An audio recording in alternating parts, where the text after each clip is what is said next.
Meiosis is the process that produces haploid gametes from a parent diploid cell. There are 46 chromosomes in each human body cell, which are grouped into pairs of homologous chromosomes, one from mom and one from dad. This means they code for the same genes, but have different alleles or versions of that gene. Through the process of meiosis, the cell undergoes reduction division, meaning each daughter cell will have fewer chromosomes than the parent cell.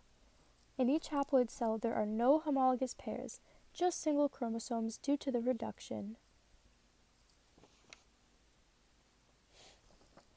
Stages of meiosis. Each cell will spend most of its time in interphase, where it will grow and replicate DNA, preparing it for meiosis. The first stage in meiosis is prophase 1, where the nuclear membrane will begin to dissolve and the homologous chromosome pairs will line up, forming a tetrad.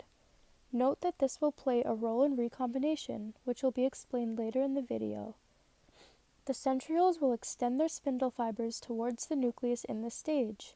Next is metaphase 1, where the chromosomes will line themselves up at the equator of the cell, guided by the spindle fibers, which have attached to the centromere of each chromosome.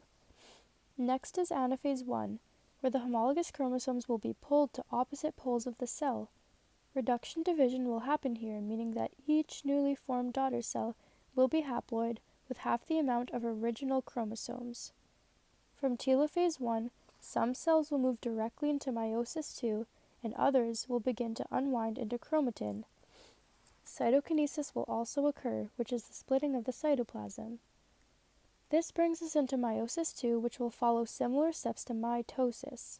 The spindle fibers will begin to extend, attached to the centromeres of each chromosome, and the sister chromatids will be pulled apart into opposite poles.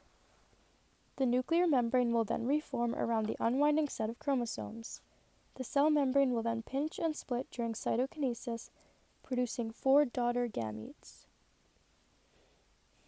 Recombination. The products of meiosis will have a variety of genetic combinations, which are achieved through 2 methods. Method 1 is crossing over, the process where homologous chromosomes can swap genetic information for increased variability. During interphase, each individual chromosome will replicate an identical sister chromatid, and when lined up with its homologous pair, it creates a tetrad with 4 chromatids. Each of these chromatids will tangle and swap genetic sequences by crossing over. This results in a unique genetic combination, which will then be sorted into 4 gamete daughter cells through meiosis, allowing for a great variety of genetic combinations in each cell. Independent assortment. This means that genes are assorted independently of each other during meiosis. When the pairs line up, they can arrange themselves independently for variation. This means that the chromosomes of maternal and paternal origin can orient themselves on any pole they choose. For this example, I've labeled green as maternal DNA and blue as the paternal homologous chromosome. In this case, each daughter cell will receive a blue and green chromosome during meiosis 1. During the second stages of meiosis, they will be further divided into 4 gametes, each having a blue and green chromosome. If we look at case 2, notice that the green chromosomes have lined up on the same side of the pole. This different assortment will lead to a variety of different genetic combinations in the 4 daughter cells. The cell will go through the stages of meiosis to produce these 4 daughter gametes, each with their own unique genetic combination. Notice how all the gametes produced are genetically diverse.